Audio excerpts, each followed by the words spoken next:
Esta es la identidad de Euler. Es considerada como la fórmula más bella y elegante de todas las matemáticas. En este video te enseñaré en qué consiste esta ecuación y por qué es considerada como la más bella y elegante de todas. Veremos cada uno de sus componentes y finalmente la demostraremos. Pero, ¿qué significa demostrar? Significa que a partir de verdades matemáticas que ya conocemos, podremos deducir la identidad de Euler. Porque esta fórmula no es un invento mío y ni siquiera de Euler. Es una verdad matemática que cualquier persona puede descubrir y demostrar y comprobar. No te preocupes si eres un experto o un principiante en las matemáticas. Te prometo que toda persona podrá sacar buen conocimiento de este video no importando su nivel. Si te gustan las matemáticas, te invito a que me des like y cliques en la campanita de notificaciones. Puedes suscribirte también, en mi canal tengo mucho contenido. Y si quieres que una persona se entusiasme por este mundo de las matemáticas, envíale este video. También, si me quieres invitar a un café, aquí te dejo mi cuenta Patreon y mi cuenta paypal.me. Con cualquiera de los dos podrás ayudar a mi proyecto educativo. Y ahora sin más, ¡vamos a las matemáticas! Te recomiendo que le pongas pausa a este video y te vayas a buscar un té, un café o una bebida. Porque este será un viaje extraordinario y digno para disfrutar. Pero antes, un poquito de historia. La ecuación fue descubierta por Leonhard Euler, uno de los matemáticos más influyentes e importantes de toda la historia del mundo. Nació en Suiza en el siglo XVIII y sus aportes incluyen trabajos en la teoría de grafos, geometría, matemática aplicada e incluso en la ingeniería. Era tan pero tan ingenioso que si reuniéramos todas sus obras, sumarían un total de un monto entre 60 y 80 volúmenes, obras matemáticas. Laplace, otro matemático famosísimo, una estrella, dijo una vez que Euler era el maestro de todos nosotros. La identidad de Euler se lee así: E elevado a i por pi más 1 es igual a 0. ¿Pero por qué se dice que es la ecuación más bella? Porque relaciona 5 números que son los más importantes en toda la historia de las matemáticas. El número e, el número pi, el número i, el 1 y el 0. ¿Se imaginan un equipo de fútbol con los mejores jugadores de toda la historia? Bueno, tendría que estar Pelé, tendría que estar Maradona, Messi, Cristiano Ronaldo. Pero Pelé y Maradona ya están retirados. Y Messi y Cristiano Ronaldo no se llevan demasiado bien, por lo que ese equipo sería imposible de formar. Sin embargo, en matemáticas sí podemos relacionar los 5 números más importantes de toda la historia en una sola ecuación, no importando que dichos números sean de distintas ramas de las matemáticas. Por eso se dice que es la ecuación más bella, porque relaciona los 5 números más importantes de toda la historia. Es un equipo con los mejores números. Y aparte es elegante por su simpleza. Si se fijan, es simplemente una suma con un signo de igualdad. No tiene sumatorias complicadas ni nada extraño. Felicidades, amigos. Ahora ya conocen la identidad de Euler, pero ahora pasamos al segundo nivel. Vamos a descifrar cada componente de esta maravillosa ecuación, que acuérdense se leía como e elevado a i por pi más 1 era igual a 0. Entonces primero partiremos explicando el primer componente de esta ecuación, que es el número 1. Ustedes quizás se preguntarán, ¿qué tiene de interesante el número 1? Lo he conocido toda mi vida. Es cierto. Pero para ver lo interesante que es, debemos conocer los naturales, que se simbolizan con esta n, y son todos los números partiendo del 1, pasando por el 2, el 3, el 4, el 5, el 6 y así hasta el más infinito. Los números naturales son el primer sistema numérico que se inventó y, como ven, el número 1 es el primer natural. Por ende, probablemente sea el primer número que se inventó en toda la historia de la humanidad. Así que con el 1 parte la historia de las matemáticas y por eso es que es muy importante. Por otro lado, con el número 1 se pueden formar todos los demás números naturales. Vean que el 2 es simplemente 1 más 1, el 3 es 2 más 1, el 4 es 3 más 1 y así hasta el más infinito. Por ende, todos los naturales se forman con el primer natural, que es el 1. Ahora nos tenemos que fijar en el 0 de esta ecuación. Pero el 0 también es un número muy normal, te dirás tú. Pero yo te explicaré que es un número extraordinario. De partida, el 0 es el único número nulo, es decir, que representa la ausencia. Por ejemplo, podemos tener cualquier cosa y si le sumamos 0, nos dará esa misma cosa. El 0 puesto a la izquierda no hace nada, simplemente queda el mismo número.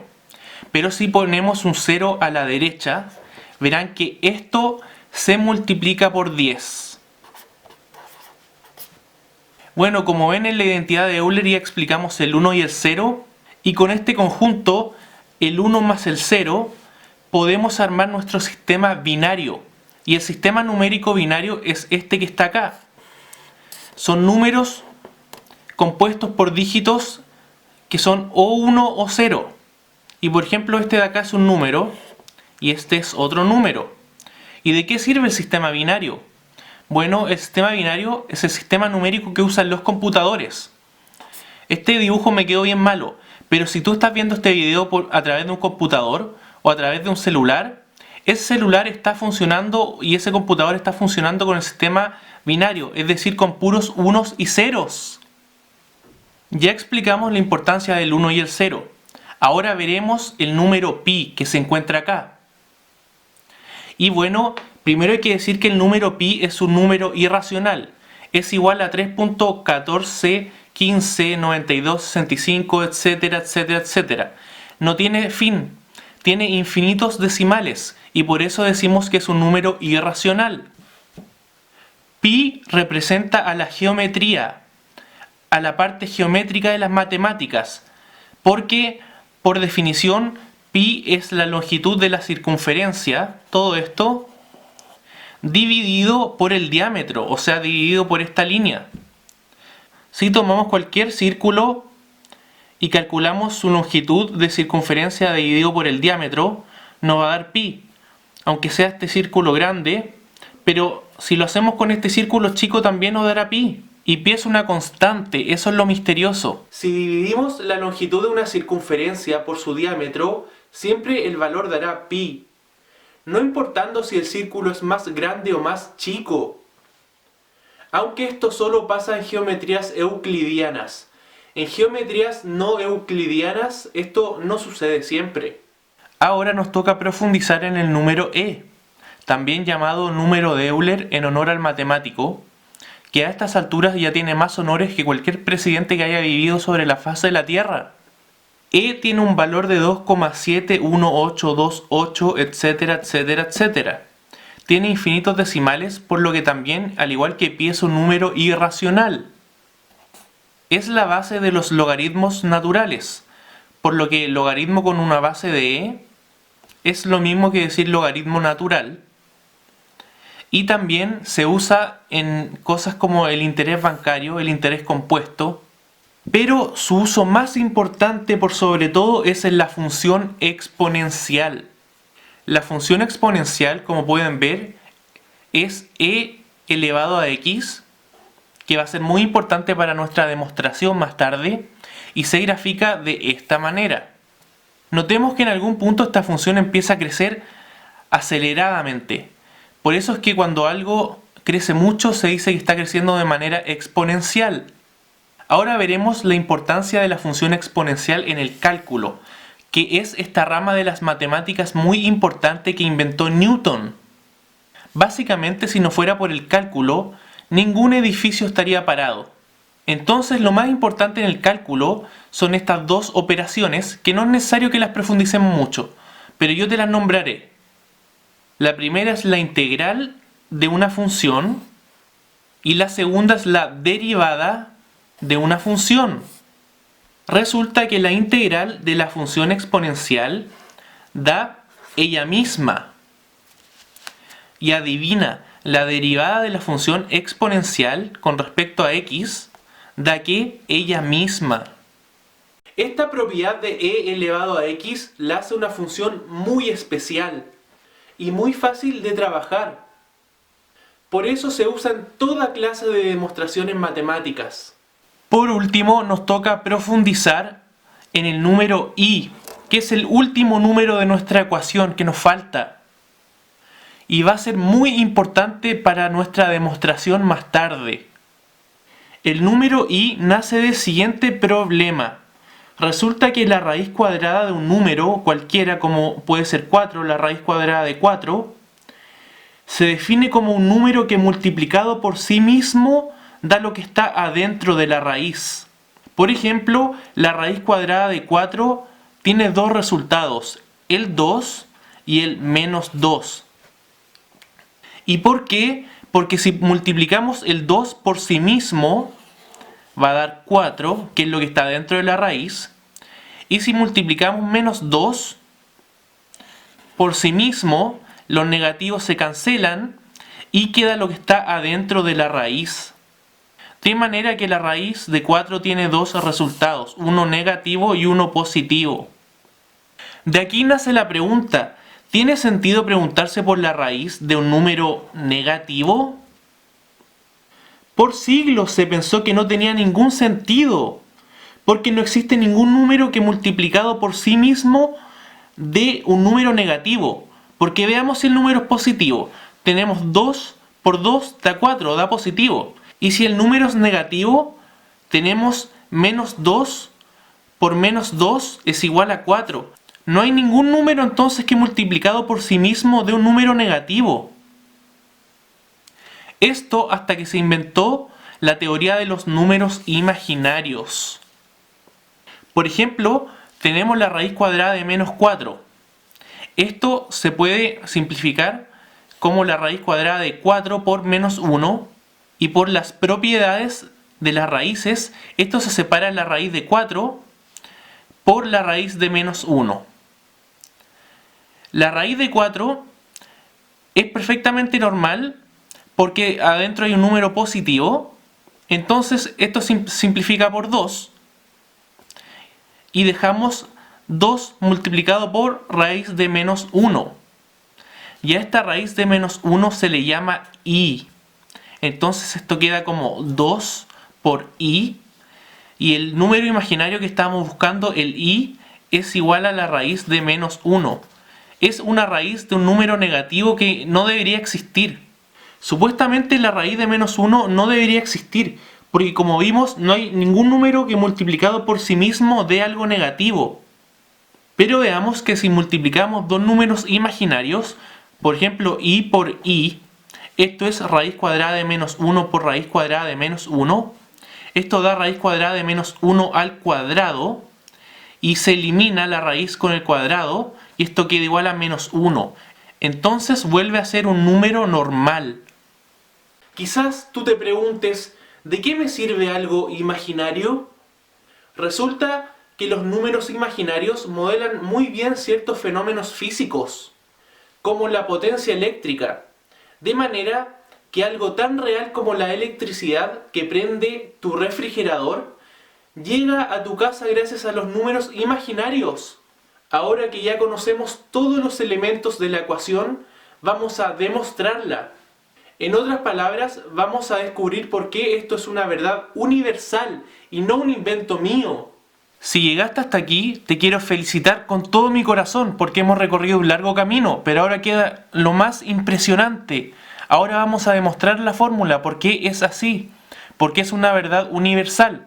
Así que te mando todo el ánimo para que sigas en esta demostración y veas con tus propios ojos la belleza de las matemáticas.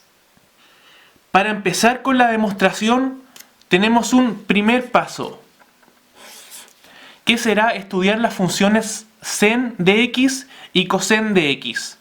Aquí tenemos la función sen de x en el eje y en el eje x tenemos los posibles valores, y la función sen de x la podemos ver como un hombre, por ejemplo, que empezó en 0 en la vida, no tenía nada, Y con mucho esfuerzo fue creciendo, adquiriendo riquezas, hasta que llegó a 1, llegó al éxito. Pero después vino una quiebra y se dejó estar, y bajó y tuvo una mala racha y llegó al -1. Pero como la vida es un ciclo, volvió a subir y después volvió a bajar, y así hasta el infinito. Este patrón de repetición significa que la función es periódica y tiene un periodo de 2π. El periodo de 2π significa que cada 2π se va repitiendo la misma forma. Y algo muy importante, la función sen de x evaluada en π, o sea, sen de x evaluada en π, va a ser igual a 0, si se fijan. Esto va a ser muy importante para nuestra demostración. Recuérdenlo, seno de pi igual a 0. La función coseno de x la podemos ver de una manera muy parecida, pero esta vez es un señor que inició muy alto. Por ejemplo, sus padres eran ricos y como era muy bueno para las fiestas, se fue en picada hacia abajo y perdió toda su riqueza hasta llegar a -1. Pero después se dio cuenta de que había que trabajar y creció, pero después se descuidó y así sucesivamente, hasta llegar al infinito. Nuevamente este patrón se repite cada 2π, eso significa que la función coseno de x también tiene un periodo de 2π. Y algo muy importante, aquí tenemos en el eje x a π, y entonces la función coseno de x evaluado en π será igual a -1. Recuerden esto porque esto también va a ser importante para nuestra demostración. Tanto sen de x como coseno de x son funciones que se usan para representar fenómenos periódicos de la naturaleza, porque muchas cosas a nuestro alrededor ocurren de manera periódica. Por ejemplo, la Tierra, que cada cierto periodo da una vuelta alrededor del Sol. Ahora utilizaremos una herramienta demasiado fantástica que se llama las expansiones de Taylor. Pero para esto necesitamos saber lo que es un factorial. Así que si ven factoriales no se asusten, porque por ejemplo el 5 factorial es simplemente un número y es 5 por 4 por 3 por 2 por 1. El 4 factorial es 4 por 3 por 2 por 1. Por ejemplo el 2 factorial es igual a 2 por 1. Los factoriales son simplemente multiplicaciones, así que no se asusten si los ven. Entonces, primero tenemos la expansión de Taylor para la función que ya vimos, sen de x, y la cual es la siguiente. No se asusten, porque si esta es una sumatoria de infinitos términos, desde n igual a 0 hasta infinito, de esta expresión multiplicada por x elevado a 2n más 1. Sé que suena complicado, pero si lo desarrollamos, solo nos quedará esto. La expansión de Taylor de sen de x nos dice que sen de x es igual a x menos x al cubo partido por 3 factorial más x a la quinta partido por 5 factorial, y siguiendo ese patrón hacia el infinito. Las series de Taylor están demostradas académicamente y se pueden usar libremente en las matemáticas porque son una verdad. Acuérdense que de verdades ya conocidas íbamos a demostrar nuestra fórmula. Esta es una verdad conocida. ¿Y cuál es la idea de la serie de Taylor? La serie de Taylor nos dice que miren, sen de x va a ser muy parecido al primer término, a x, pero no va a ser igual. Ahora, si le restamos el segundo término, va a ser más parecido todavía a sen de x, pero no va a ser igual. Y ahora si le sumamos el siguiente término, va a ser más y más parecido, y mientras más términos sumemos, más se va a parecer al sen de x. Y ya cuando sumemos los infinitos términos, ahí esta igualdad se va a cumplir. Porque sumando los infinitos términos, esta suma infinita de x elevado a algo partido por algo factorial va a converger y se va a transformar en el sen de x. Para el coseno de x tenemos su expansión de Taylor que sigue la misma idea que lo que dijimos anteriormente para el sen de x. La expansión de Taylor de coseno de x es igual a esta expresión, una sumatoria de infinitos términos que igual no se tienen que asustar, porque si desarrollamos esta sumatoria nos va a quedar que coseno de x es igual a 1 menos x cuadrado partido por 2 factorial más x a la cuarta partido por 4 factorial más siguiendo ese patrón hasta el infinito. Y es exactamente la misma idea, que coseno de x se va a parecer mucho a 1, pero no va a ser igual. Si le restamos el siguiente término se va a parecer más todavía, pero no va a ser igual. Y si le sumamos el siguiente término se va a parecer más todavía. Y cuando le sumemos los infinitos términos, esta suma infinita va a converger y se va a transformar en coseno de x. Eso es lo que nos dice la expansión de Taylor para el coseno de x. Ahora por último, tenemos la expansión de Taylor para una función conocida, la función exponencial. Acuérdense que ya la habíamos visto. Y bueno, si desarrollamos esta sumatoria infinita de términos, nos va a quedar que e elevado a x es igual a 1 más x elevado al cuadrado partido en 2 factorial más x al cubo partido en 3 factorial, y así sucesivamente siguiendo ese patrón hacia el infinito. Exactamente la misma idea de la serie de Taylor, que si sumamos todos los términos hacia el infinito, esto va a converger y se va a transformar en e elevado a x.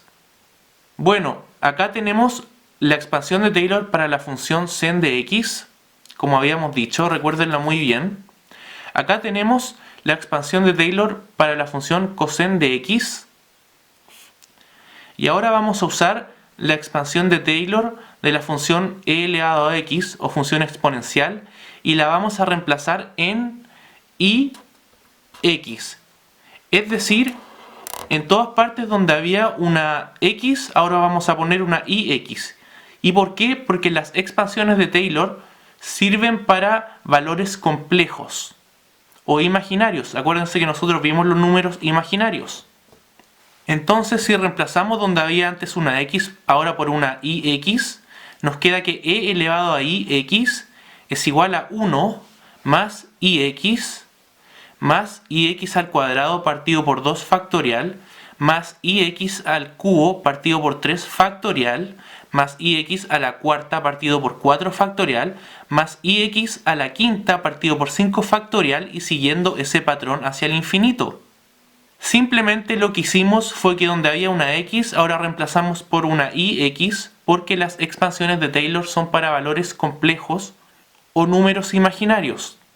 Ahora en la siguiente línea vamos a simplificar estas cosas que se están elevando a números, y nos queda que e elevado a ix es igual a 1 más ix más, aquí separamos esto, y cuadrado x al cuadrado partido por 2 factorial más y cubo partido por 3 factorial por x al cubo también más y a la cuarta por x a la cuarta partido por 4 factorial más y a la quinta por x a la quinta partido por 5 factorial, y así sucesivamente. Pero si se fijan, aquí nos están molestando estos términos: el i cuadrado, el i cubo, el i a la cuarta y el i a la quinta. De manera que los vamos a simplificar.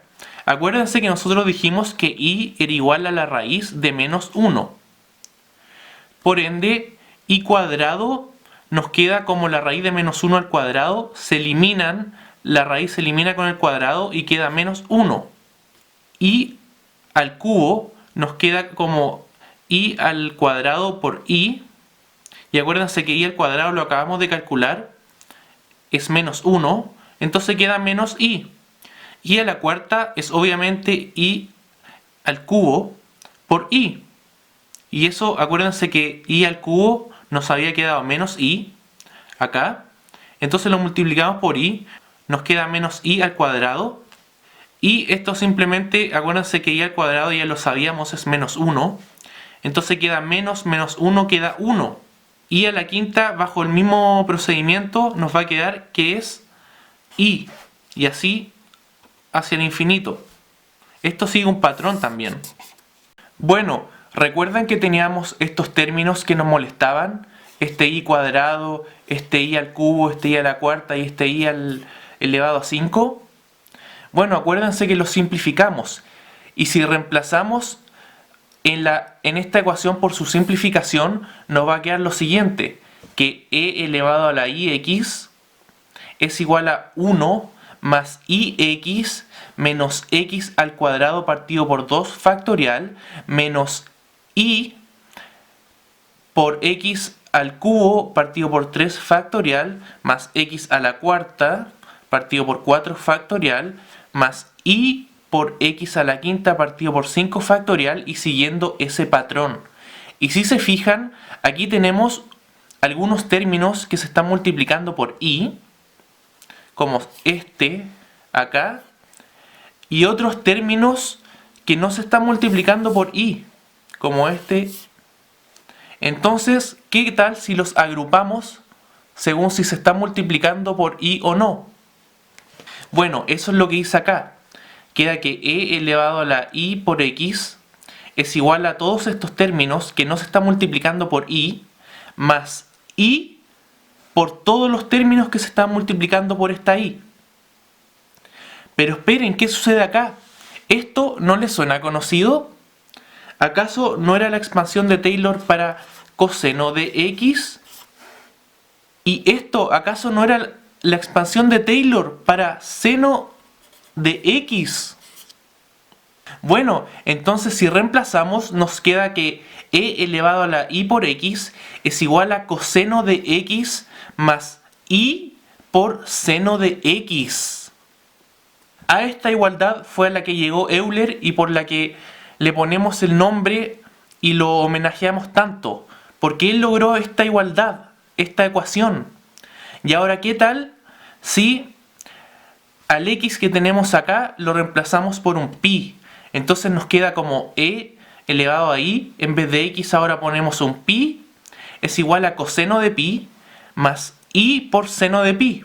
Pero acuérdense que seno de pi es 0, por lo que todo este término se nos simplifica a 0.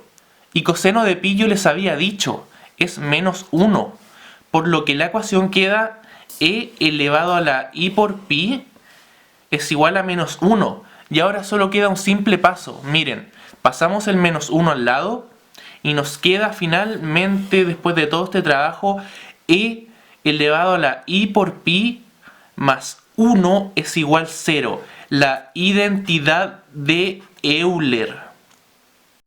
Después de usar sumatorias de Taylor, funciones trigonométricas y un montón de cosas más, llegamos a una sencilla, pero elegante y muy hermosa expresión matemática que relaciona los 5 números más importantes en la historia de las matemáticas. Esto fue la identidad de Euler y espero que les haya gustado sinceramente. Déjame en los comentarios tus sugerencias y se despide Lucian el ingeniero a tu servicio.